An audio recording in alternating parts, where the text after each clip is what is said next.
할렐루야. 주님께서 부어주시는 풍성한 은혜와 축복이 또 기도응답의 역사가 이 새벽 주님 앞에 나와 예배한 우리 모두에게 또한 영상으로 예배한 우리 모두에게 가득하시기를 먼저 간절히 축원합니다. 오늘은 요한복음 7장 25절부터 53절의 말씀을 가지고 그 배에서 생수의 강이 흘러나오리라, 그 배에서 생수의 강이 흘러나오리라 라는 제목으로 하나님의 말씀을 증거하도록 하겠습니다. 사명을 감당한다라는 것은 결코 쉽지 않다라는 것을 우리는 잘 알고 있습니다. 왜냐하면 사명을 감당하는 그 일로 인하여서 우리가 어려움에 빠질 수도 있으며 또한 그 사명을 행함이 나를 해할 수도 있기 때문입니다. 그러나 또한 그것이 분명히 내게 주어진 사명이라면 마땅히 그 길을 가는 것이 믿는 자의 모습이다라고 할 수 있습니다. 오늘 본문을 보면 그러한 사명의 자리를 지키면 지킬수록 점점 삶이 어려워지고 상황이 어려워지는 예수님의 모습이 나타나고 있습니다. 오늘 본문은 어제 본문에 이어서 초막절에 예루살렘으로 올라가신 그 예수님의 이야기를 다루고 있습니다. 예수님께서도 초막절을 맞아 예루살렘에 오르셨고 그곳에서 성전에서 가르치실 때에 예수님의 적대자들은 예수님을 거부하고 심지어 죽이고자 했습니다. 특별히 안식일에 병을 고친 사건에 대해서 언급하시면서 율법의 정신이 무엇인지 또한 진정 무엇이 하나님의 뜻을 행하는 것인지에 대해서 나누게 되자 그들 가운데 예수님에 대한 적대적인 반응은 더욱더 커지게 되었습니다. 그럼에도 예수님은 멈추지 않고 그 가르침을 계속하셨으며 자신이 하나님으로부터 왔음을 분명하게 말씀하셨습니다. 더 나아가 초막절 마지막 날 스스로를 성령의 생수가 되심을 말씀하시면서 자신에게 나오는 자는 결코 목마르지 않으며 성령의 풍성한 은혜를 누리게 될 것이다 라고 그렇게 말씀하셨습니다. 이런 본문의 말씀을 통하여서 하나님께서 이 새벽 우리에게 주시는 그 말씀은 무엇인지 함께 나누고 기도의 제목을 삼고자 합니다. 첫 번째입니다. 모든 것은 하나님의 주권 아래에 있습니다. 모든 것은 하나님의 주권 아래에 있습니다. 앞서 얘기했던 것처럼 예수님의 가르침이 깊어지면 깊어질수록 유대인들의 입장에서는 신성모독의 인식이 강해지게 되었고 그로 인하여서 유대인들은 예수님을 죽이고자 하는 그 열망도 커지게 되었습니다. 그러나 오늘 본문은 그럼에도 불구하고 사람들 중에 예수님께 손을 대는 자가 없었다라고 그렇게 증언하고 있습니다. 그러면서 그 이유에 대해서 하나님의 때가 아직 이르지 않았다라고, 하나님의 때가 아직 이르지 않았기 때문이다라고 그렇게 말씀하고 있습니다. 오늘 보면 30절입니다. 그들이 예수를 잡고자 하나 손을 대는 자가 없으니 이는 그의 때가 아직 이르지 아니하였음이로라 라고 말씀하고 있습니다. 이에 대해서 요한복음의 저자인 요한이 이 예수님을 잡으려는 예루살렘 사람의 움직임과 또한 유대 당국의 공식적인 체포 시도를 구분했다라는 그러한 해석이 있는가 하면 유대인들이 잡고자 하는 충동이 생기기는 했지만 아직 마음의 결단을 내리지 못했다라는 해석이 있습니다. 또한 유대인들이 마음으로 예수님을 거짓 선지자라고 결론을 내렸으나 아직 행동만을 하지 않았다라는 해석 등 여러 가지의 해석이 존재하고 있습니다. 그러나 분명한 것은 무엇이냐? 이 중 어떠한 해석을 취한다 할지라도 아직 하나님의 때가 이르지 않았기 때문에 그 모든 것들이 이루어지지 않았다라는 사실입니다. 즉 인간의 욕망과 또 인간의 모략과 지혜가 아무리 치밀할지라도 그것이 하나님의 경륜과 계획을 넘어설 수 없으며 또한 결국 모든 것이 하나님의 섭리와 계획 속에서 이루어지는 것임을 오늘 본문은 분명하게 말씀하고 있는 것입니다. 본문 44절도 같은 의미를 가지고 있습니다. 그 중에는 그를 잡고자 하는 자들도 있으나 손을 대는 자가 없었더라 라고 말씀하고 있습니다. 근데 분명한 것은 무엇이냐? 이러한 하나님의 계획과 인도하심 그리고 절대적인 주권은 비단 십자가의 사건뿐만 아니라 인류의 모든 역사 가운데서도 동일하게 이루어진다라는 사실입니다.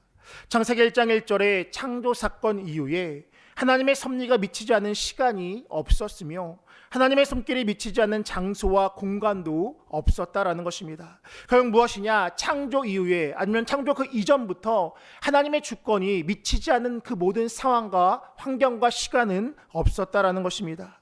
이에 대해서 요한복음 1장 3절은 이렇게 증언합니다. 만물이 그로 말미암아 지은 바 되었으니 지은 것이 하나도 그가 없이 된 것이 없느니라 라고 말씀합니다. 이 말씀은 하나님의 절대적인 주권과 섭리를 선포하는 말씀입니다. 즉 모든 것들이 그로부터 지어졌게 되었다. 모든 것들이 하나님으로 인해서 이루어지게 되었다라고 요한복음 1장 3절은 분명하게 선포하고 있습니다. 또한 마태복음 10장 29절도 그와 비슷한 맥락의 말씀을 전합니다. 참새 2마리가 한 아사리온에 팔리지 않느냐? 그러나 너희 아버지께서 허락하지 아니하시면 그 하나도 땅에 떨어지지 아니하리라 라고 말씀합니다. 즉 하나님의 절대적인 주권 아래에 참새 한 마리가 떨어지는 것조차도 하나님께서 주관하신다라고 성경은 분명하게 증언하고 있습니다. A.W. 토저 목사님이 쓴 하나님의 길엔 우연이 없다라는 책을 보면 이러한 내용이 담겨 있습니다. 하나님을 믿는 사람은 우연이라는 말을 쓰면 안 된다라고 말하면서 우연을 인정하는 순간 하나님의 절대성이 부정됨을 이야기하고 있습니다. 즉 우연히 어떤 일이 이루어졌다라는 것이 아니라 하나님의 절대적인 주권과 섭리 아래서 그 모든 것들이 이루어지는 것을 믿는 것, 이것이 바로 기독교인의 그 신앙이고 믿음의 모습이 되어야 한다라고 그렇게 말씀하고 있습니다. 또한 영국의 리버풀의 성공의 주교였던 라헬도 이렇게 이야기합니다. 이 세상에 살아가는 동안 그리스도인에게는 우연이라든가 운이라든가 돌발적인 것은 없다라고 그렇게 이야기하면서 모든 것은 하나님께서 정하시고 마련한 것이다 라고 그렇게 이야기합니다. 그러면서 그 모든 것은 신자의 유익을 위하여 합력하여 선을 이루시는 과정이다 라고 그렇게 이야기했습니다. 그의 말 또한 하나님의 절대성과 섭리와 주권을 통하여서 이 세상이 돌아가고 있으며 더 나아가서 믿는 우리들의 삶 가운데 하나님의 절대적인 섭리와 주권이 있음을 분명하게 이야기하는 것이다 라고 할 수 있습니다. 오늘 이 새벽 이 자리에 앉아서 예배할 수 있음은 우연이 아니라 하나님의 절대적인 주권이고 섭리인 줄 믿습니다. 오늘 우리가 첫 모든 상황 또한 하나님께서 허락하셨으며 하나님의 절대적인 인도하심 속에서 이루어지게 된다는 사실을 우리는 분명히 믿고 나아가야 하는 줄 믿습니다. 앞서 나는 마태복음 10장 29절에 한 아사리온에 팔리는 그 참새의 비유에서 있어 함께 선포된 말씀에 이와 같은 말씀이 있습니다. 몸은 죽여도 영혼은 능히 죽이지 못하는 자들을 두려워하지 말고 오직 몸과 영혼을 능히 지옥에 멸할 수 있는 일을 두려워하라 라고 그렇게 말씀합니다. 즉 무엇이냐? 모든 것들이 하나님의 절대적인 주권 아래에 있기 때문에 그 어떠한 것을 두려워하거나 그 어떠한 것에 집중하며 나아가는 것이 아니라 그 모든 것을 주관하시는 하나님께 집중하며 나아가는 것, 그것이 바로 믿는 자들의 모습이 되어야 한다라는 그런 예수님의 가르침이었다라고 할 수 있습니다. 그렇게 우리는 상황을 두려워할 필요가 없는 줄 믿습니다. 오히려 모든 상황 가운데 그 상황을 주관하시는 하나님을 바라봐야 하며 더 나아가서 그 상황을 주관하시는 그 하나님께 그 상황을 넘어갈 수 있는 힘과 능력과 지혜가 있다는 그 사실을 분명히 기억하며 하나님의 은혜를 구하며 나아가는 우리 모두가 되어야 할 줄 믿습니다. 바라는 것은 오늘 하루도 하나님의 절대적인 주권이자 섭리이신 그 하나님을 바라보며 나아가는, 그래서 삶 가운데 넉넉히 승리하며 나아가는 우리 모두의 삶이 되시기를 간절히 축원합니다. 두 번째입니다. 예수님께 나아갈 때 진정 사는 역사가 있습니다. 예수님께 나아갈 때에 진정 사는 역사가 있습니다. 오늘 보면 37절과 38절은 이렇게 이야기합니다. 명절 끝날 곧 큰 날에 예수께서 서서 외쳐 이르시되 누구든지 목마르거든 내게로 와서 마시라. 나를 믿는 자는 성경의 이름과 같이 그 배에서 생수의 강이 흘러나오리라 하시니 라고 말씀하고 있습니다. 이 말씀은 초막절에 행해지던 그들이 기념했던 하나님의 도우심에 관한 그 이야기의 결론이다라고 할 수 있습니다. 사실 출애굽한 이스라엘 백성들의 삶을 가만히 살펴보면 그들은 광야에서 부족함 없이 그들이 삶을 살아갔다라는 것을 우리는 알 수 있습니다. 하나님 아침마다 그들에게 새로운 만나를 먹이셨으며 그들이 고기가 필요할 때에 메추라기로 채우셨던 것이 하나님의 은혜이고 또 인도하심이었습니다. 또한 그들이 목이 말라 힘들어할 때에 바위에서 물을 내셔서 그들의 필요를 채우셨으며 그들을 만족하게 하셨으며 구름기둥과 불기둥을 통하여서 그들을 보호하시고 인도하셨던 것이 하나님의 은혜였고 그들을 인도하셨던 하나님의 모습이었습니다. 이런 차원에서 보면 이 초막절은 유대인들이 자신들의 조상들의 역사를 단순히 기억하는 절기를 넘어서 이스라엘 백성을 인도하여 내신 하나님의 역사에 대한 감사이자 또 앞으로 삶 가운데 장차 이루시고 완성하실 하나님의 나라에 대한 소망의 절기이자 그런 의식이었다라고 할 수 있습니다. 특별히 그러한 감사를 기억하며 앞으로의 소망을 기대하며 이스라엘 백성들은 초막절이 이루어지는 7일 동안 그 제사장들은 매일 실로암의 못에 가서 물을 길어다가 제단에 붓는 그러한 일들을 행하게 되었습니다. 이 모습은 그러한 행식은 광야에서 목마른 백성에게 생수를 내어주신 하나님의 능력을 기념하는 그러한 예식이었으며 더 나아가서 앞으로의 삶 가운데도 그런 하나님의 채우심과 인도하심의 은혜를 기대하는 그런 예식이었다라고 할 수 있습니다. 예수님은 그러한 예식에 있어서 그들의 바람과 그 소망이 단순히 바위에서 나는 생수가 아니라 예수님 안에서 성령의 임재하심을 통하여서 온전히 이루어짐을 선포하시면서 나에게 나올 때, 자신에게 나올 때에 진정 그와 같은 은혜가 앞으로의 삶 가운데도 영원까지 이루어질 것이다 라고 그렇게 선포하셨던 것입니다. 제단에 물을 붓는 의미가 과거의 일을 기념하고 또 한시적인 차원이 컸다라고 한다면 예수님의 선포는 성령의 임재를 통하여 이루시는 그 모습은 미래적이고 또 완전함에 이르는 모습이었다라고 할 수 있습니다. 왜 오늘 본문에서 물을 부었고 왜 생수라는 말씀하신 것일까 가만히 생각해 보면 어쩌면 이는 선택의 문제가 아니라 생존의 문제였기 때문이었다라는 것입니다. 마치 광야에서 물이 없었다라면 그들은 생존할 수 없었던 것처럼 심령의 생수이신 예수님을 마시지 못한다라면 우리 영혼 또한 죽을 수밖에 없는 것을 분명하게 말씀하시는 그러한 선포였다라는 것입니다. 그렇게 우리는 주님께 나아가야 하는 것이고 영원한 생수이신 예수님으로 충만히 채워질 때에 비로소 우리 가운데 사는 역사가 이루어지게 되어진다라는 사실입니다.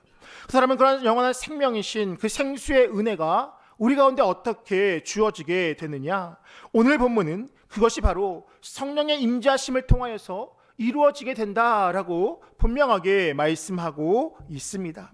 그러한 성령의 임재가 언제 이루어지느냐? 우리가 그 하나님 앞에 머물며 주의 은혜를 구할 때에 성령의 임재하심이 우리 가운데 충만하게 이루어지게 된다라고 성경은 분명하게 증언하고 있습니다. 사도행전 2장을 보면 오순절 다락방에 모인 이들이 힘써 기도할 때에 성령의 임재하심이 그들 가운데 분명하게 강력하게 임하게 되었고 이후 그들이 살아나는 역사, 예수님이 부활 승천하신 이후에 두려움 가운데 빠졌던 무엇을 어떻게 할지 알지 못했던 그러한 상황 가운데 그 성령의 임재하심이 강력하게 이루어지는 그 순간에 그들의 영혼이 살아나게 되었고 그들의 삶이 살아나게 되었으며 더 나아가서 그들을 통하여서 하나님의 크신 일들이 이루어지는 역사가 이루어지게 되었다라는 것입니다.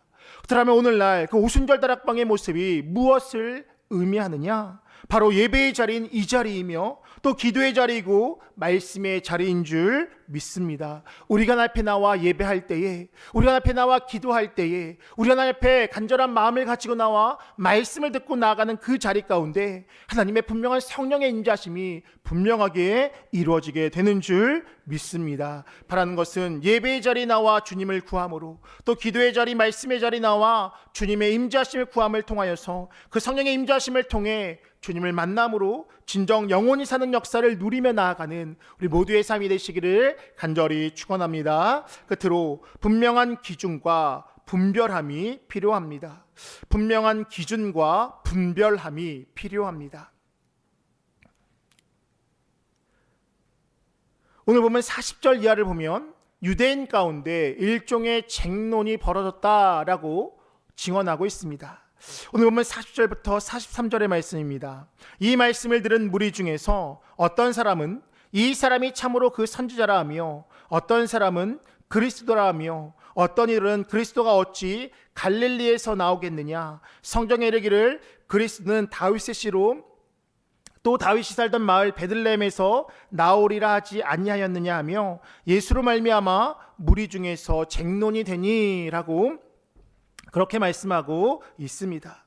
즉 유대인 중에는 그 예수님의 가르침을 듣고서 그 가르침과 그가 행했다는 그 기적을 보면서 정말 이 예수라는 사람이 그 구약에서 이야기했던 그리스도이고 또 구약에서 말하는 메시아가 아니냐라고 그렇게 여기는 사람들이 있었다라고 오늘 본문은 이야기하고 있습니다. 또한 반면에 이 메시아는 베들레헴에서 난다라고 이야기했는데 갈릴리 사람 예수가 어떻게 예수가 될 수 있느냐라고 하면서 그렇지 않다라고 하는 그렇게 이야기하는 사람들도 있었다라는 것입니다. 또한 이러한 논쟁은 그러한 일반의 유대인들 가운데만 있었던 것이 아니라 바리새인과 대제사장 무리에서도 이루어졌다라고 오늘 본문은 말씀하고 있습니다.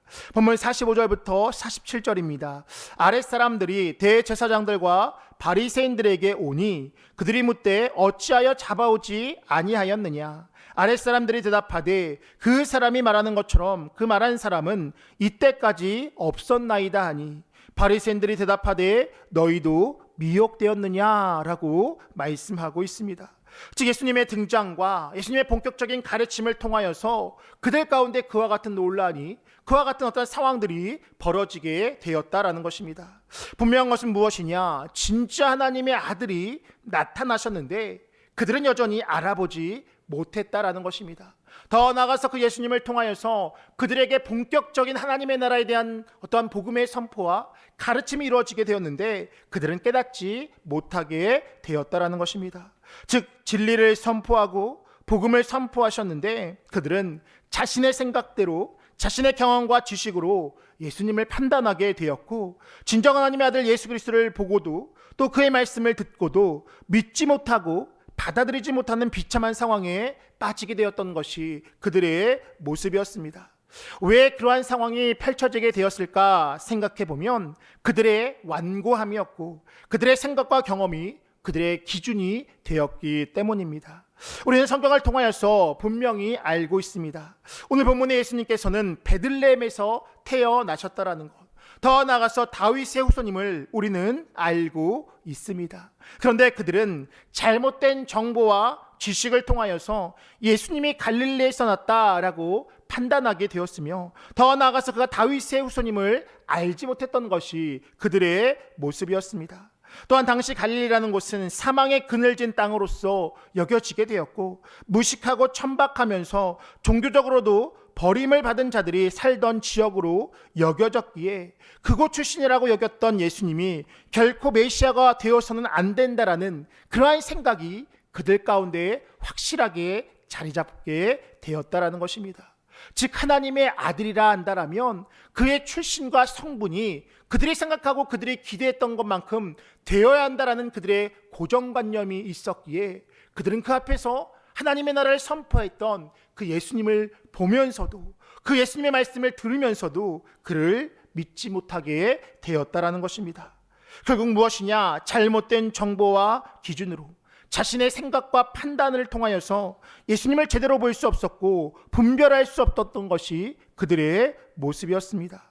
이와 같이 우리의 생각과 지식과 우리의 경험과 판단이 앞섰을 때에 우리 또한 예수님을 온전히 바라볼 수 없게 된다라는 이 사실을 우리는 분명히 기억하며 나아가야 하는 줄 믿습니다.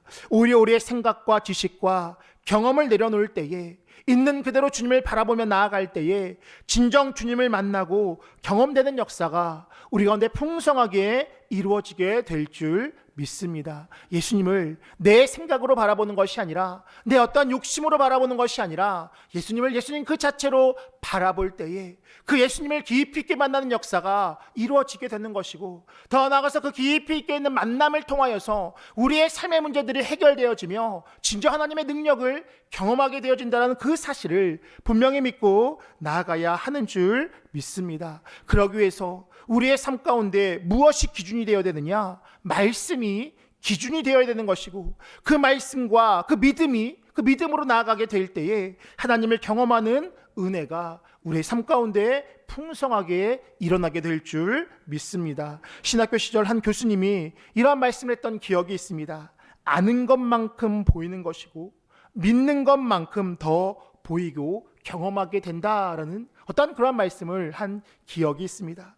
우리가 하나님을 아는 것만큼 보이게 되고 믿는 것만큼 더 경험하게 될 줄 믿습니다. 그 삶의 시작은 내 생각과 내 욕심과 내 바람이 아니라 하나님의 말씀이다라는 사실을 분명하게 기억하시고, 내 생각이 아닌 하나님의 말씀이 기준되어 살아감을 통하여서 내 어떠한 다른 것이 아니라 하나님을 향한 분명한 믿음을 가지고 나아감을 통하여서 우리의 삶 가운데 찾아오신 그 하나님을 깊이 있게 경험하고, 우리의 삶 가운데 일하시는 그 하나님을 경험하고 누리며 나아가시는 우리 모두의 삶이 되시기를 간절히 축원합니다. 기도하겠습니다.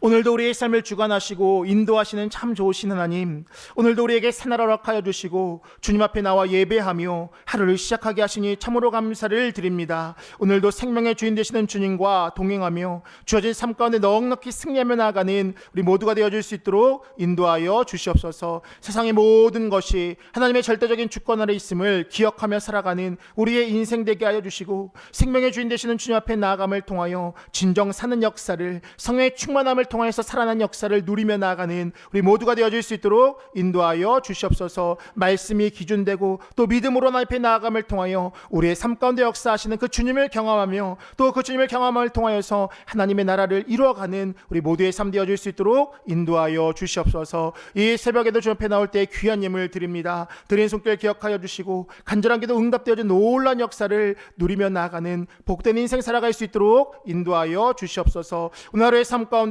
우리 형님의 모든 것들의 가정과 직장과 삶의 터전을 지켜보아 주시며 환경을 지켜보아 주셔서 낮에는 구름 기둥으로 밤에는 불길로 지켜보아 주셔서 어떤 악함과 해함과 상함과 질병으로 지켜보아 주시고 안전상으로 지켜보아 주셔서 오늘도 주님 안에서 넉넉히 승리하며 나가는 우리 모두가 되어줄 수 있도록 인도하여 주시옵소서. 또한 저녁에 있을 수요 치유신학 가운데 함께 해주셔서 형님의 모든 것들이 함께 모여 하나님의 놀라운 은혜를 누리며 나가는 우리 모두가 되어줄 수 있도록 인도하여 주시옵소서. 감사드리며 예수님의 이름으로 기도하옵나이다. 아멘.